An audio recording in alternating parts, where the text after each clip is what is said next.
कैसे हैं आप सब। मैं doctor Deepa Dahake, director at Biozone classes.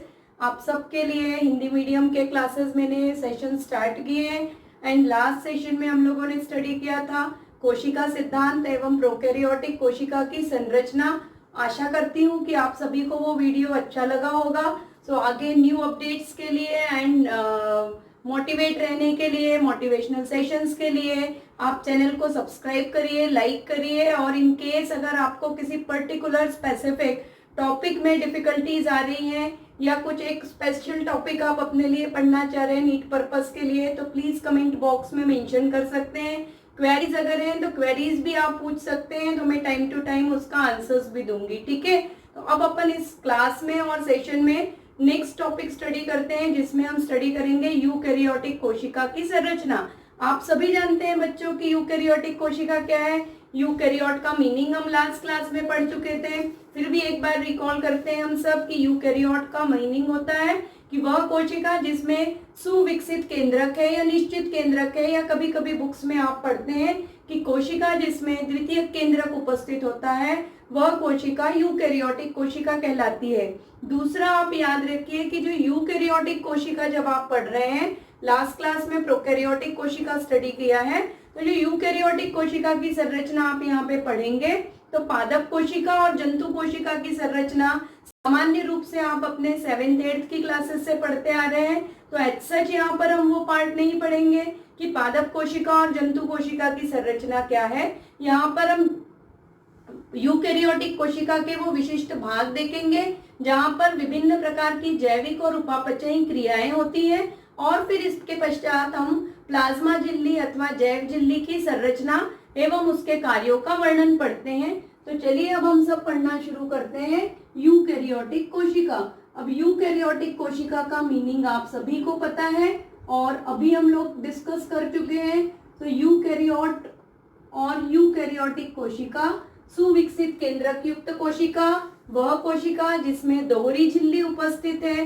दोहरी झिल्ली का तंत्र का मीनिंग याद रखिए। दोहरी झिल्ली तंत्र का अर्थ होता है कि प्लाज्मा झिल्ली बाह्य झिल्ली के रूप में तथा उस झिल्ली के अलावा केंद्रक के चारों ओर भी एक झिल्ली उपस्थित है, जिसे हम नाभिकीय झिल्ली अथवा केंद्रकीय झिल्ली भी कहते हैं। अब यूकैरियोट में आप देखिए, जब यूकैरियोटिक कोशिका हम पढ़ना प्रारंभ करते हैं तो यूकैरियोटिक कोशिका के महत्वपूर्ण भाग हम यहाँ पर पढ़ते हैं। सबसे पहले जब कोशिका के विभिन्न भाग हम पढ़ना प्रारंभ करते हैं तो यहाँ पर आप देखिएगा कोशिका के भागों में कोशिका का जो पहला महत्वपूर्ण भाग है इसे आप जैव झिल्ली भी कहते हैं, अथवा सामान्य रूप से हम एक वर्ड प्रयुक्त करते हैं उसके लिए, जिसको हम कह रहे हैं प्लाज्मा झिल्ली।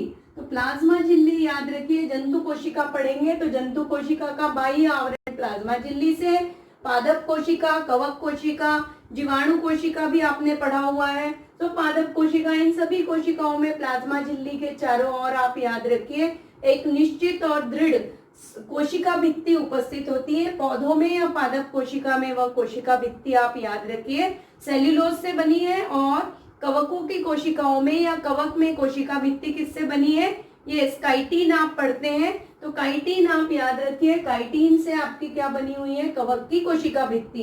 तो प्लाज्मा झिल्ली आप याद रखिए, प्लाज्मा झिल्ली मुख्य रूप से जो प्लाज्मा झिल्ली का कार्य है, प्लाज्मा झिल्ली एक सुरक्षात्मक आवरण का कार्य करती है। दूसरा आप याद रखिए, प्लाज्मा झिल्ली परिवहन में जो विभिन्न पदार्थों का परिवहन, विलेय और विलायकों का जो परिवहन कोशिका झिल्ली के द्वारा होता है, या दो कोशिकाओं के मध्य जो विलेय और विलायकों का परिवहन है, वो परिवहन आप याद रखिए। परिवहन किसका मुख्य कार्य है, कोशिकाओं के मध्य परिवहन की प्रक्रिया मुख्य रूप से याद रखिए किसके द्वारा होगी, प्लाज्मा झिल्ली द्वारा पाई जाती है। ठीक है, अब इसके बाद जो कोशिका का दूसरा भाग हम पढ़ते हैं, कोशिका का दूसरा भाग आप याद रखिए मुख्य रूप से हम प्रोटोप्लाज्म कहते हैं उसको, या हम कह रहे हैं जीव द्रव्य। अब जब आप जीव द्रव्य पढ़ रहे हैं तो जीव द्रव्य के लिए हक्सले नामक वैज्ञानिक ने जीव द्रव्य के लिए एक महत्वपूर्ण स्टेटमेंट या वाक्य दिया है। उनके अनुसार अथवा हक्सले के अनुसार जीव द्रव्य जीवन का भौतिक आधार है। तो हक्सले का ये स्टेटमेंट याद रखिए कि जीव द्रव्य जीवन का भौतिक आधार है या फिजिकल बेसिस ऑफ लाइफ हम कहते हैं। तो जीवन का भौतिक आधार क्यों? क्योंकि जीव द्रव्य में जितनी भी कोशिकाएं हैं, जीव द्रव्य में जितने कोशिकांग है, उन समस्त कोशिकांगों में आप याद रखिएगा विभिन्न प्रकार की उपापचयी क्रियाएं पाई जाती हैं और परिणाम स्वरूप हम देखते हैं कि पौधों में प्रकाश संश्लेषण हो रहा है।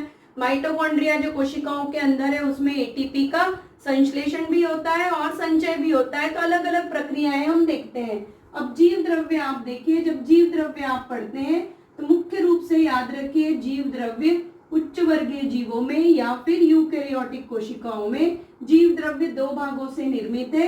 पहला जो इसका भाग है इसको हम सामान्य रूप से कहते हैं कोशिका द्रव्य। अगेन स्टूडेंट्स में ये बहुत ज्यादा कंफ्यूजन है, उनको इस पार्ट में थोड़ा कंफ्यूजन हमेशा रहता है, जीव द्रव्य एंड कोशिका द्रव्य। तो कोशिका द्रव्य याद रखिए, कोशिका द्रव्य वास्तविक रूप में जीव द्रव्य का भाग है। ठीक है, जीव द्रव्य प्लाज्मा झिल्ली और केंद्रक झिल्ली के मध्य का जो भाग है वो भाग क्या कहलाएगा? कोशिका द्रव्य। और दूसरा भाग होता है आपका न्यूक्लियोप्लाज्म हम कह रहे हैं, या इसी को हम कह रहे हैं केंद्रकीय द्रव्य। केंद्रकीय द्रव्य या सामान्य रूप से इसका टर्म ही याद रखिए आप, इसको एज इट इज हम पढ़ते हैं न्यूक्लियोप्लाज्म। तो कोशिका द्रव्य को सामान्य रूप से आप कह रहे हैं साइटोप्लाज्म। तो कुछ वर्ड्स आप इंग्लिश के टर्म्स भी याद करते जाइएगा क्योंकि समटाइम्स एग्जाम्स में as it is words terms आ रहे हैं। तो जीव द्रव्य याद रखिए दो मुख्य भागों से बना है, साइटोप्लाज्म और न्यूक्लियोप्लाज्म, या कोशिका द्रव्य और आप कह रहे हैं केंद्रकीय द्रव्य। शॉर्ट में आप याद रखिए कोशिका द्रव्य, कोशिका द्रव्य में विभिन्न प्रकार के कोशिकांग उपस्थित है, इसीलिए आप याद रखिए कोशिका द्रव्य का मुख्य भाग या मुख्य कार्य क्या है? विभिन्न प्रकार के उपापचयी कार्य। ठीक है, जबकि जो केंद्रकीय द्रव्य है, केंद्रकीय द्रव्य में आपको क्या मिलेंगे? गुणसूत्र के रूप में डीएनए उपस्थित होता है। डीएनए आप सभी जानते हैं आनुवंशिक पदार्थ है। तो कोशिकाओं का या जीवों का जो लक्षण है, आनुवंशिक लक्षण, वो पीढ़ी दर पीढ़ी एक ही रूप में या उसी रूप में, मूल रूप में स्थानांतरित होते रहते हैं।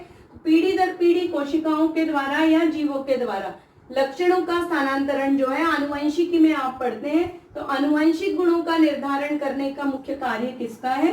केंद्रकीय द्रव्य का। तो केंद्रकीय द्रव्य याद रखिए, केंद्रकीय द्रव्य मुख्य रूप से आनुवंशिक गुणों का निर्धारण करते हैं। तो आनुवंशिक गुणों का निर्धारण करने का मुख्य कार्य या पीढ़ी दर पीढ़ी लक्षणों को स्थानांतरित करने का कार्य केंद्रकीय द्रव्य का है। यहाँ पे इतना पार्ट याद रखिए। अब देखिए जब आप ये उपापचयी क्रियाएं पढ़ रहे हैं कि कोशिका द्रव्य मुख्य रूप से उपापचयी कार्य के लिए उत्तरदायी है, तो कोशिका द्रव्य में उपापचयी कार्य के लिए विकसित और झिल्ली युक्त संरचनाएं उपस्थित होती है। उन संरचनाओं को कोशिकांग कहा जाता है। तो ये कोशिकांग आप याद रखिएगा कोशिका द्रव्य में उपस्थित है।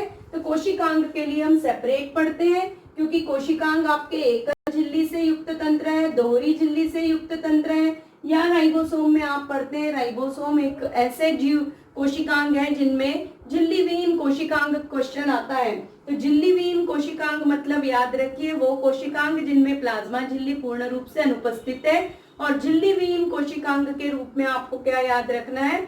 मुख्य रूप से आप राइबोसोम याद रखिए। और यही कारण है कि झिल्ली की अनुपस्थिति के कारण राइबोसोम एक अकेला कोशिकांग है जो प्रोकैरियोटिक कोशिका में भी उपस्थित है और यूकैरियोटिक कोशिका में भी उपस्थित होता है। ठीक है, थर्ड आप यहाँ पे याद रखिए जीव द्रव्य के बाद जो नेक्स्ट आप पार्ट पढ़ते हैं, नेक्स्ट जो कोशिका का महत्वपूर्ण भाग है वो भाग क्या है आपका? केंद्रक। तो केंद्रक के अंदर उपस्थित द्रव्य को हम केंद्रकीय द्रव्य कह रहे हैं। और केंद्रक और केंद्रकीय द्रव्य दोनों ही याद रखिए किसके लिए उत्तरदायी होंगे? आनुवंशिक गुणों के निर्धारणों के लिए उत्तरदायी होते हैं। केंद्रक याद रखिए, केंद्रक के आधार पर कोशिका आपकी कैसे हो सकती है? कोशिका सामान्य कोशिकाएं केंद्रक के आधार पर एक केंद्रकीय मतलब प्रत्येक कोशिका, पादप कोशिका, जंतु कोशिका पढ़ते हैं। तो कोशिका एक केंद्रकीय मतलब प्रत्येक कोशिका में केवल एक केंद्रक उपस्थित होता है। दूसरा आप पढ़ते हैं द्विकेंद्रकीय कोशिका या बाइकैरियोटिक भी इसको हम कहते हैं, डाइकैरियोटिक। तो द्विकेंद्रकीय कोशिका, द्विकेंद्रकीय कोशिका नाम क्लियर है ये नाम से ही कि कोशिका जिसमें दो केंद्रक उपस्थित है वह द्विकेंद्रकीय कोशिका। इसका महत्वपूर्ण रूप से उदाहरण याद रखिए, पैरामीशियम एक ऐसी जंतु कोशिका है, पैरामीशियम आप सभी को पता है, पैरामीशियम एक ऐसी जंतु कोशिका है जिसमें आपको क्या मिलेगी, द्विकेंद्रकीय अवस्था देखने को मिलती है। दूसरा, जब कवक आप पढ़ते हैं तो कवक में एक वर्ग आप पढ़ते हैं, कवकों का वर्ग याद रखिए बेसिडियो माइसिटीज आप पढ़ते हैं, तो बेसिडियो माइसिटीज वर्ग के कवक जो होते हैं उन कवकों में भी आप याद रखिएगा द्विकेंद्रकीय अवस्था उपस्थित होती है। थर्ड पार्ट हम यहाँ पर स्टडी कर रहे हैं। तीसरा जो केंद्रक का प्रकार है, जब कोशिका का प्रकार केंद्रक की संख्या के आधार पर, तब इसको हम कहते हैं बहुकेंद्रकीय कोशिका या सिनोसाइट आप कहते हैं। तो बहुकेंद्रकीय या सिनोसाइट कोशिका, बहुकेंद्रकीय कोशिका आपको कहाँ पे मिलेगी, एक तो आप याद रखिए केंद्रकीय भ्रूणपोष आप पढ़ते हैं, तो भ्रूणपोष में आपको बहुकेंद्रकीय अवस्था मिल सकती है।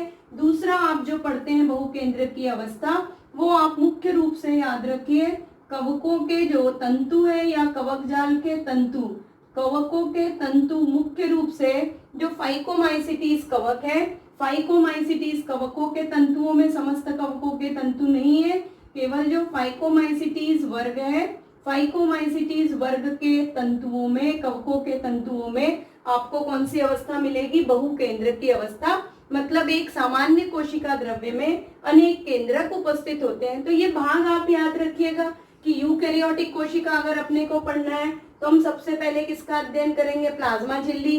फिर जीव द्रव्य में आते हैं तो हम किसका अध्ययन करना प्रारंभ करते हैं, समस्त कोशिकांगों का। एंड आफ्टर दैट हम आते हैं कहाँ पर, केंद्रक पे। स्पीड आप थोड़ी अपनी इंप्रूव करिएगा पढ़ने की, फिर कह रही हूँ, क्योंकि 180 क्वेश्चंस है आपके पास नीट में और 180 टाइम का 180 टाइम है। तो 180 क्वेश्चन एंड 180 टाइम, बार बार कह रही हूँ बच्चों को, तो आप थोड़ा स्पीड अपनी इंप्रूव करिएगा क्वेश्चन रीड करने की, पर स्पीड के साथ आपको एक्यूरेसी भी रखना है, गलत नहीं पढ़ना है और गलत क्वेश्चंस को इंटरप्रिटेट भी नहीं करना है। इसलिए क्वेश्चन करते समय घर में कोशिश करिए, आप जब अभी घर में हैं तो कोशिश करिए, टाइम है आपके पास अभी सफिशिएंट, तो आप कोशिश करिए कि पर्टिकुलर 90 क्वेश्चंस ले लीजिए, किसी भी एक चैप्टर के लीजिए और टाइम देखिए उसको कि कितना लग रहा है, और उस टाइम के साथ 90 मिनट के क्वेश्चन और 90 क्वेश्चन अभी आप कोशिश करिए कि 60 मिनट में या 65 मिनट में कंप्लीट करें। आफ्टर 2-3 डेज आप उसको और कम टाइम में लेकर आइए कि 65 मिनट लग रहा है तो उसको 55 तक लाइए। तो ऐसे करते करते आपको फाइनल एग्जाम तक 90 क्वेश्चंस जो बायोलॉजी के हैं वो 90 क्वेश्चन नियरली 45 से 50 मिनट में कंप्लीट करने हैं। तब आप अपना टाइम एग्जाम में सेव कर सकते हैं फिजिक्स और केमिस्ट्री के लिए। तो ये पार्ट याद रखिए। अब यूकैरियोटिक कोशिका में हम यहाँ पर पढ़ना प्रारंभ कर रहे हैं प्लाज्मा झिल्ली की संरचना। तो सबसे पहले तो देखिए प्लाज्मा झिल्ली क्या है अथवा प्लाज्मा झिल्ली कहाँ पर उपस्थित होती है। तो प्लाज्मा झिल्ली कोशिका का बाह्य आवरण है या कोशिका द्रव्य के बाहर एक झिल्ली नुमा संरचना उपस्थित है जिसे प्लाज्मा झिल्ली कहते हैं।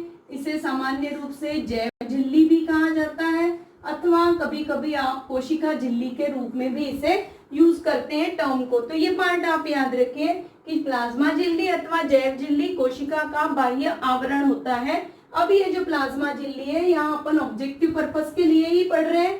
तो मेनली आप यहाँ पे जो इम्पोर्टेंट क्वेश्चंस लास्ट ईयर से आए हैं दैट पार्ट ओनली हम यहाँ पर डिस्कस करेंगे। प्लाज्मा झिल्ली में आप याद रखिए प्लाज्मा झिल्ली का स्वभाव। तो प्लाज्मा झिल्ली स्वभाव में याद रखिए प्लाज्मा झिल्ली स्वभाव में कैसी है आपकी, मुख्य रूप से किससे निर्मित है, लिपोप्रोटीन से निर्मित झिल्ली होती है अर्थात यह लिपिड और प्रोटीन से बनी है। लिपिड आप याद रखिए, जो लिपिड का मीनिंग याद रखिएगा, वसा के अणुओं को हम कह रहे हैं। तो लिपिड मुख्य रूप से याद रखिए लिपिड द्विस्तरीय रूप में उपस्थित होते हैं। तो लिपिड का स्तर कैसे है, द्विस्तरीय, लिपिड द्विस्तरीय होते हैं। प्लस लिपिड का प्रत्येक अणु हेड और टेल से निर्मित होता है, ये याद रखिएगा। जो प्रत्येक लिपिड का एक अणु है ये हेड और टेल से निर्मित है। तो इस तरह की संरचना आपको मिलेगी, हेड और टेल की संरचना।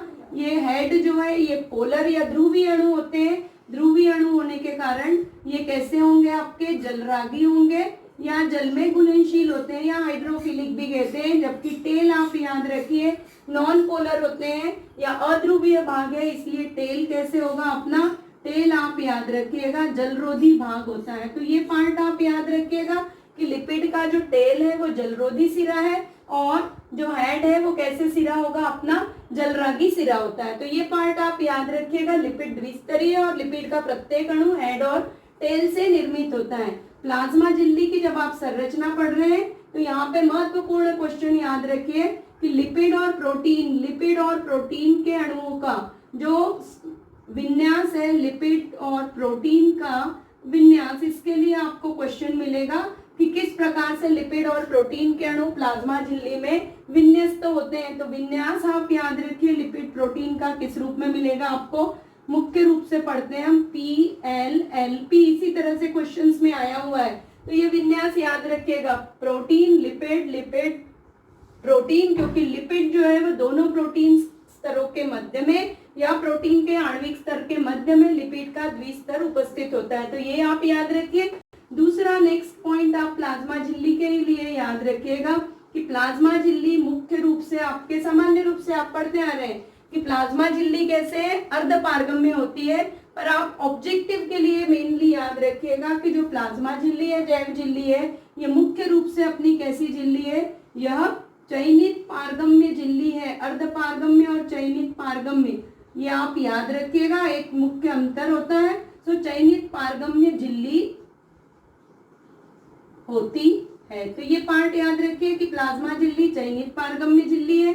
दूसरा इसकी मोटाई याद रखिए, प्लाज्मा झिल्ली की जो थिकनेस है या मोटाई होती है, प्लाज्मा झिल्ली की मोटाई आप याद रखिएगा कितना है, 75 एंगस्ट्रॉम यूनिवर्सल थिकनेस है। किसी भी कोशिका में प्लाज्मा झिल्ली को देखिए आप, पादप कोशिका, जंतु कोशिका, कवकों में, माइटोकॉन्ड्रिया में प्लाज्मा झिल्ली देखेंगे, क्लोरोप्लास्ट या हरित लवक में प्लाज्मा झिल्ली देखेंगे, सभी में प्लाज्मा झिल्ली की थिकनेस जो होगी वो यूनिवर्सली सेम है।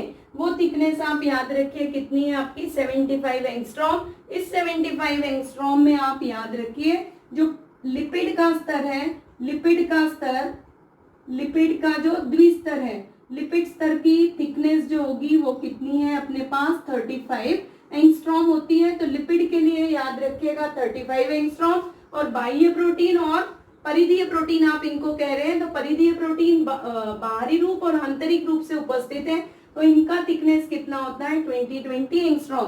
तो प्रोटीन के लिए 20 एंगस्ट्रॉम एंड लिपिड स्तर जो द्विस्तर है उसके लिए याद रखिएगा कितना होगा आपका, 35 एंगस्ट्रॉम। अब यहाँ पे प्लाज्मा झिल्ली की संरचना को प्रदर्शित करने के लिए विभिन्न प्रकार के सिद्धांत प्रतिपादित किए गए हैं। यहाँ पे हम केवल फ्लूइड एंड मोज़ेक मॉडल का ही हम वर्णन करते हैं, क्योंकि वही एक अकेला सिद्धांत है जो सर्वमान्य रूप से पारित किया गया है। तो यहाँ पर आप ये याद रखिए, यहाँ पर प्लाज्मा झिल्ली की संरचना को समझाने के लिए विभिन्न प्रकार के सिद्धांत है।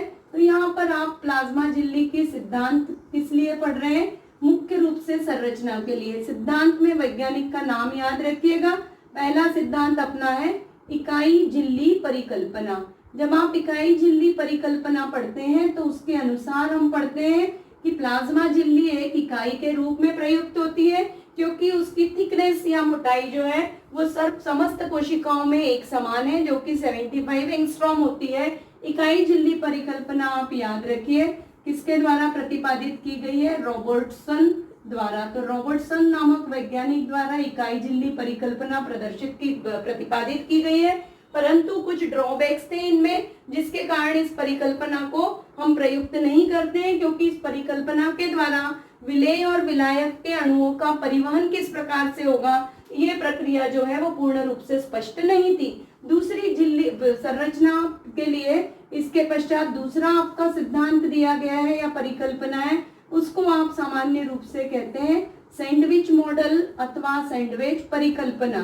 तो सैंडविच मॉडल और सैंडविच परिकल्पना आप याद रखिए मुख्य रूप से दी गई थी डेनली एंड डेवसन के द्वारा। तो डेनली व डेवसन नामक वैज्ञानिक, इन्होंने सर्वप्रथम याद रखिएगा सैंडविच परिकल्पना दी है। इस परिकल्पना के अनुसार यहाँ फिर हम कह रहे हैं अपन ओनली हम लोग किस लिए पढ़ रहे हैं, कमिंग जो नीट का एग्जाम है अपना, फॉर नीट 2020-26 जुलाई को आपका है, उसके लिए पढ़ रहे हैं। अदरवाइज रेगुलर क्लासेस जब हम करते हैं तो आप याद रखिए एक एक मॉडल को हम डिटेल में स्टडी करते हैं, but here we only study for the NEET exam. So for that purpose आप याद रखिए हम मेन जो क्वेश्चंस इनसे आ रहे हैं वही पार्ट पढ़ेंगे, ठीक है। अब सैंडविच परिकल्पना के अनुसार, जैसा कि हम रोज डे टू डे लाइफ में सैंडविच आप सभी यूज करते होंगे, फेवरेट भी है फूड के फॉर्म में। दो ब्रेड स्लाइसेस के बीच में एक स्टफिंग होती है, स्टफिंग किसी की भी हो सकती है वो। सिमिलरली आप याद रखिए डेनली और डेफसन ने बताया था कि जो ब्रेड स्लाइसेस को उन्होंने किसके इक्विवेलेंट रखा है, प्रोटीन के इक्विवेलेंट, और लिपिड के स्तर को किसके समान लिया है, स्टफिंग के बीच, ब्रेड स्लाइसेस के बीच में जो स्टफिंग है उस स्टफिंग को उन्होंने लिपिड के द्विस्तर कहा है। तो यहाँ पर आप याद रखिए कि डेनली और डेफसन के अनुसार जो प्रोटीन का स्तर है, प्रोटीन दो स्तरीय प्रोटीन आपका बाह्य और आंतरिक प्रोटीन के रूप में है, और इन प्रोटीन्स के मध्य में लिपिड का स्तर उपस्थित है। लिपिड का द्विस्तर इस तरह से प्रदर्शित होता है कि लिपिड के जो अणुओं का हेड है वो एक दूसरे के विपरीत दिशा में, ये बिल्कुल याद रखिए, लिपिड के अणुओं का विन्यास जब वो विन्यस्त होते हैं तो हेड एक दूसरे के विपरीत होता है और टेल एक दूसरे के और विन्यस्त होती है। तो ये संरचना हमको पता चली थी इस मॉडल के द्वारा कि किस तरह से लिपिड और प्रोटीन के अणुओं का विन्यास होता है। परंतु फिर यहाँ पर ये मॉडल फेल है परिवहन की घटना को प्रदर्शित करने के लिए कि किस तरह से जल के अणु और विलेय के अणु और विलायक के अणु कोशिकाओं के द्वारा परिवहित होते हैं। तो ये पार्ट आप याद रखिएगा। सैंडविच परिकल्पना डेनली और डेफसन के द्वारा दी गई है। ब्रेड स्लाइसेस जो ऑब्जेक्टिव में क्वेश्चन है उसके लिए याद रखिएगा नीट एग्जाम के लिए कि आपका यहाँ पर क्या है कि प्रोटीन किसके इक्विवेलेंट है, दो प्रोटीन के स्तर ब्रेड स्लाइस के इक्विवेलेंट है, और इन दोनों प्रोटीन्स के मध्य में स्टफिंग किसकी हो रही है, लिपिड के द्विस्तरीय विन्यास की। अब तीसरा जो सर्वमान्य परिकल्पना है, तीसरी सर्वमान्य परिकल्पना आप याद रखिएगा जिसको आपको मुख्य रूप से पढ़ना है, वो अपना है फ्लूइड मोज़ेक मॉडल, ठीक है। तो ये आप इसी तरह से आता है, हिंदी का नाम इसका यूज मत करिए, ये फ्लूइड मोज़ेक परिकल्पना करके ही आता है। तो फ्लूइड मोज़ेक मॉडल अथवा परिकल्पना, फ्लूइड मोज़ेक मॉडल और परिकल्पना बिल्कुल याद रखिए किसके द्वारा प्रतिपादित है। ये बहुत बार क्वेश्चन आया है। इसको सिद्धांत को दिया गया है सिंगर व निकोलसन द्वारा। तो ये आप याद रखिए, सिंगर व निकोलसन ने फ्लूइड मोज़ेक परिकल्पना को प्रतिपादित किया था। यहाँ पर ये याद रखिए दो वर्ड आ रहे हैं, एक वर्ड है फ्लूइड, फ्लूइड का मीनिंग है तरल। तो यहाँ पर याद रखिए जो फ्लूइड या तरलता है, प्लाज्मा झिल्ली का जो फ्लूइडिटी है या तरलता है, ये मुख्य रूप से किसके कारण है, याद रखिए लिपिड के द्विस्तरीय आवरण के कारण होती है। और मोज़ेक वर्ड हम यहाँ पे किस लिए यूज कर रहे हैं, मोज़ेक मीन्स दानेदार संरचना। मोज़ेक शब्द का उपयोग हम मुख्य रूप से करते हैं प्रोटीन के अणुओं के लिए। तो प्रोटीन अन्य यहाँ पर याद रखिए इसमें एक मॉडिफिकेशन हो गया है। प्रारंभिक दोनों ही परिकल्पनाओं में कहा था कि प्रोटीन स्तर के रूप में उपस्थित है, पर यहाँ पर यह स्पष्ट किया गया कि प्रोटीन दो प्रकार के अणुओं के रूप में उपस्थित है, परिधीय प्रोटीन के अणु और आंतरिक या इंटीग्रल प्रोटीन के अणु। तो ये जो प्रोटीन के अणु है ये मोज़ेक है, और तरलता जो झिल्ली की है वो लिपिड है। दूसरा याद रखिए कि जो प्लाज्मा झिल्ली की पारगम्यता है, प्लाज्मा झिल्ली की पारगम्यता मुख्य रूप से किसके ऊपर निर्भर करती है, लिपिड के ऊपर। वे अणु जो कि क्या होंगे, आपके जलरोधी होंगे। जलरोधी मतलब वो जल में अघुलनशील है पर लिपिड में घुलनशील है, उनके लिए झिल्ली अत्यधिक पारगम्य होती है। और जलरागी अणु जो जल में घुलनशील है, जल में घुलनशील अणु लिपिड में क्या होगा, आपका अघुलनशील होते हैं। जलरागी अणुओं के लिए झिल्ली की पारगम्यता कम होती है, और उस पारगम्यता के लिए झिल्ली में विशिष्ट प्रकार के प्रोटीन पाए जाते हैं जिन्हें हम पोरीन प्रोटीन कहते हैं। तो ये एडिशनल पार्ट आप थोड़ा यहाँ पर याद रखिएगा, ठीक है। अब यहाँ पे देखिए फ्लूइड मोज़ेक परिकल्पना जब हम पढ़ना शुरू करते हैं तो फ्लूइड मोज़ेक परिकल्पना को आप संरचना में देखिएगा। यहाँ पर क्वासी फ्लूइड वर्ड एक एनसीईआरटी में दिया है, तो क्वासी फ्लूइड मॉडल और क्वासी फ्लूइड वर्ड आप पढ़ते हैं तो क्वासी फ्लूइड नेचर जो झिल्ली का है वो किस कारण से है, वो याद रखिएगा। झिल्ली का क्वासी फ्लूइड नेचर आपका किस कारण से है? मुख्य रूप से लिपिड के द्विस्तरीय विन्यास के कारण। अब यहाँ पे देखिए जो प्रोटीन है, प्रोटीन के अणु मुख्य रूप से दो प्रकार के हैं। यहाँ पे झिल्ली का लिपिड का विन्यास वैसे ही है जैसे कि पहले के सिद्धांतों में दिया था। प्रोटीन दो अणुओं के रूप में आप याद रखिए। एक प्रोटीन के अणु आपके हैं परिधीय प्रोटीन या बाह्य प्रोटीन, इसको आप कह रहे हैं, और दूसरे आपके हैं आंतरिक प्रोटीन, अथवा इनको हम कह रहे हैं आंतरिक प्रोटीन के अणु आप कह रहे हैं, अथवा इन्हीं को हम कहते हैं इंटीग्रल प्रोटीन और इंट्रिंसिक प्रोटीन। तो इंटीग्रल लिखने में हो सकता है कहीं हिंदी में कुछ मिस्टेक्स हो तो वो थोड़ा ओवरकम करिएगा। इंटीग्रल प्रोटीन, तो ये पार्ट आप याद रखिएगा, इंटीग्रल प्रोटीन। इसको आप परिधीय प्रोटीन या सामान्य रूप से कह रहे हैं बाह्य प्रोटीन, ठीक है। दूसरा जो प्रोटीन है वो किस रूप में उपस्थित है, ये भी महत्वपूर्ण क्वेश्चन है नीट के लिए। प्रोटीन आपके सामान्य रूप से ग्लाइकोप्रोटीन के रूप में उपस्थित होते हैं, और लिपिड जो प्लाज्मा झिल्ली में उपस्थित है वो सामान्य रूप से फॉस्फोलिपिड के रूप में उपस्थित होता है। तो ये पार्ट याद रखिएगा। सामान्य रूप से कोशिकाओं में पाए जाने वाला फॉस्फोलिपिड के दो उदाहरण आपको मिलेंगे। एक कोलेस्ट्रॉल आप पढ़ रहे हैं फॉस्फोलिपिड के रूप में, और सेकेंड आप पढ़ते हैं लेसिथिन। लेसिथिन भी याद रखिए एक आपका फॉस्फोलिपिड का उदाहरण होता है। अब यहाँ पर हम संरचना को समझते हैं। संरचना जब आप पढ़ते हैं तो यहाँ पर देखिए जो परिधीय प्रोटीन है वो आणविक रूप में उपस्थित है। आणविक रूप में ये परिधीय प्रोटीन उपस्थित होते हैं अपने कहाँ पर, बाह्य रूप में। दैट्स व्हाई इनको हम क्या कह रहे हैं, परिधीय प्रोटीन। तत्पश्चात यहाँ पर लिपिड का स्तर है, लिपिड दो स्तरीय रूप में उपस्थित है। और आंतरिक प्रोटीन का मीनिंग होता है कि वे प्रोटीन जो लिपिड के स्तर की निरंतरता को या सततता को ब्रेक कर रहे हैं, मतलब प्रोटीन का वह प्रकार जो कि दो लिपिड अणुओं के मध्य में उपस्थित होता है, और उन प्रोटीन्स की उपस्थिति के कारण या इन आंतरिक प्रोटीन की उपस्थिति के कारण जो झिल्ली की निरंतरता है लिपिड के लिए वो उन स्थानों पर क्या हो जाएगी, विखंडित होती है। तो यहाँ पर ये स्तर तो वैसे ही अरेंज है, हेड एक दूसरे के विपरीत होंगे। एक दूसरे के विपरीत जब आप वर्ड यूज कर रहे हैं तो याद रखिए स्तरों के लिए कह रहे हैं, अदरवाइज फिर बच्चों को कंफ्यूजन होता है कि एक दूसरे के विपरीत मैम कह रही है बट वो सारे के सारे हेड्स जो हैं they are present one by one. तो ये जो है ये आपका पूरा का पूरा एक स्तर है। एक स्तर में विन्यस्त जितने भी हेड है वो एक ही तरफ उपस्थित होंगे, और ये टेल आप शो कर रहे हैं लिपिड का। लिपिड का जो द्विस्तर है उसकी थिकनेस फिर याद रखिएगा 35 एंगस्ट्रॉम होती है। अब यहाँ पे देखिए ये लिपिड का एक स्तर, इसके पश्चात आपका लिपिड के अणुओं का दूसरा स्तर उपस्थित है। सेकेंड स्तर जब निर्मित होना शुरू होता है तो टेल से टेल का विन्यास है, और हेड आप याद रखिए यहाँ पर एक दूसरे के विपरीत होंगे। तो ये पार्ट आप याद रखिएगा। सेकेंडली यहाँ पर देखिए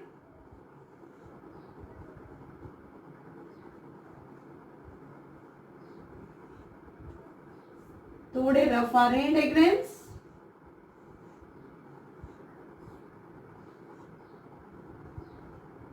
लाइक दिस।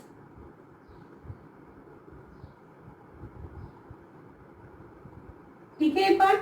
तो ये याद रखिए ये आपका क्या हुआ, ये लिपिड की द्विस्तरीय संरचना। तो ये द्विस्तरीय लिपिड आप याद रखिए। द्विस्तरीय लिपिड फिर हम कह रहे हैं 35 एंगस्ट्रॉम है थिकनेस में। क्लियर है, हेड एक दूसरे के विपरीत है और टेल एक दूसरे के तरफ है।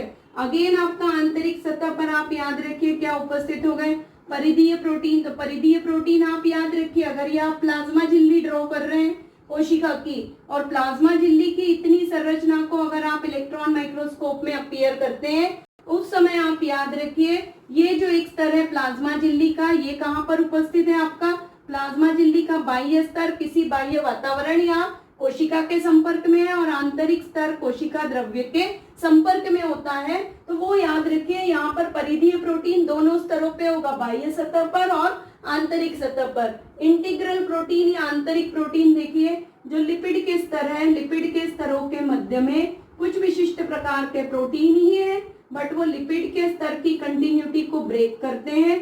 दैट्स व्हाई हम इनको क्या कह रहे हैं, आंतरिक प्रोटीन या इंटीग्रल प्रोटीन।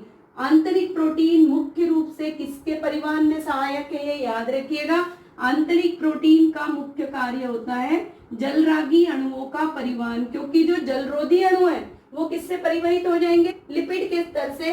पर जलरागी या हाइड्रोफिलिक अणुओं के स्थानांतरण के लिए आप याद रखिए आपके पास झिल्ली में क्या उपस्थित है, आंतरिक प्रोटीन और इंटीग्रल प्रोटीन उपस्थित होते हैं। तो इस तरह का ये विन्यास होता है।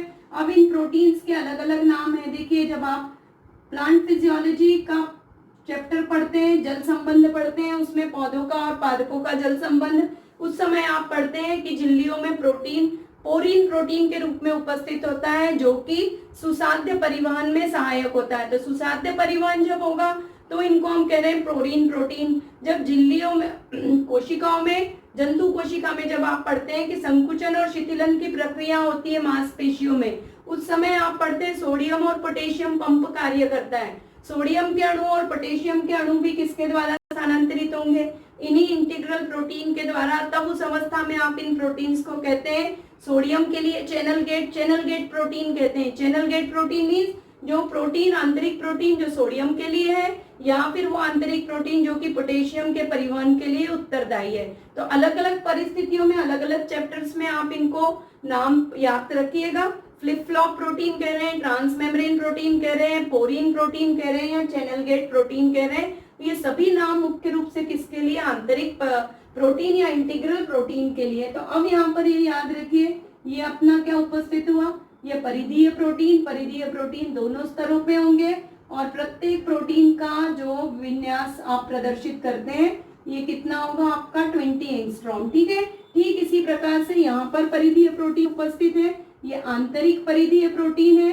ये परिधीय प्रोटीन का स्तर भी आप याद रखिए, परिधीय प्रोटीन का ये स्तर भी आपका कितना होगा 20 एंगस्ट्रॉम का उपस्थित होता है। और इस तरह से कुल प्लाज्मा झिल्ली की थिकनेस कितनी हो जाती है 75 एंगस्ट्रॉम। ये याद रखिए ये झिल्ली का द्विस्तर। और यहाँ पर ये आप याद रखिए ये अपने पास क्या उपस्थित है, आंतरिक प्रोटीन। तो ये इतना संरचना आप याद रखिएगा झिल्ली की, प्लाज्मा झिल्ली की या कोशिका झिल्ली की। पदार्थों के जलरागी पदार्थों के अणु स्थानांतरित कहाँ पे होंगे, एक विशिष्ट प्रक्रिया है। यहाँ पे जस्ट एक्सप्लेनेशन के लिए कह रहे हैं कि जलरागी पदार्थ या हाइड्रोफिलिक मॉलिक्यूल्स जो होंगे उनके लिए केवल आंतरिक प्रोटीन उपस्थित है, जबकि जो जलरोधी अणु होंगे, जलरोधी अणु आपके किसके द्वारा परिवहित हो जाते हैं, लिपिड के द्विस्तर आवरण के द्वारा परिवहित होते हैं। तो ये मुख्य रूप से संरचना याद रखिए, थिकनेस याद रखिए। जिन वैज्ञानिकों ने नाम दिए, परिकल्पनाएं दी हैं, वो परिकल्पनाएं याद रखिए प्लाज्मा झिल्ली की।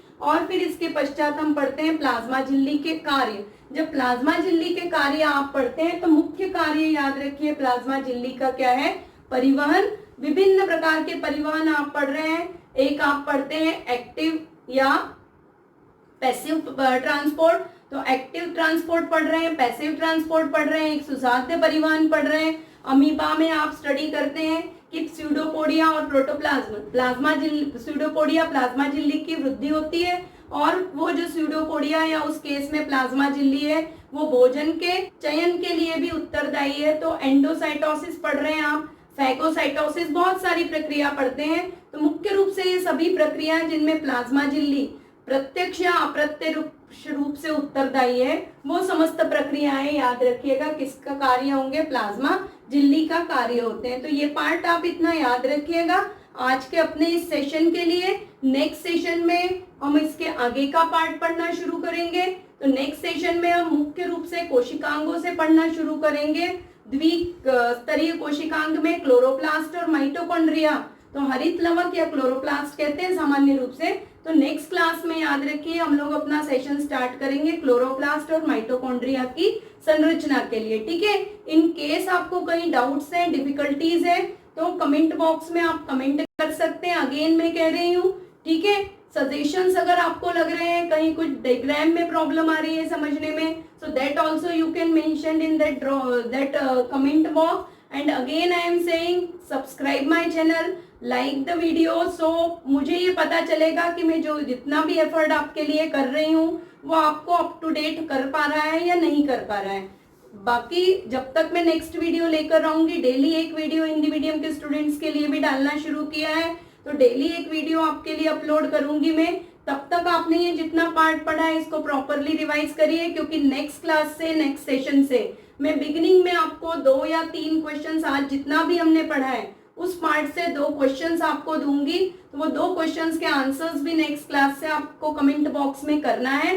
तभी मुझे लगेगा कि मैं जितना भी कुछ पढ़ा रही हूँ वो कुछ एटलीस्ट 10% या 20% सही बच्चों तक हो, या जिन बच्चों को वास्तविक रूप में आवश्यकता है उन बच्चों तक पहुंच पा रहा है। So by that time, continue with my channel and stay blessed.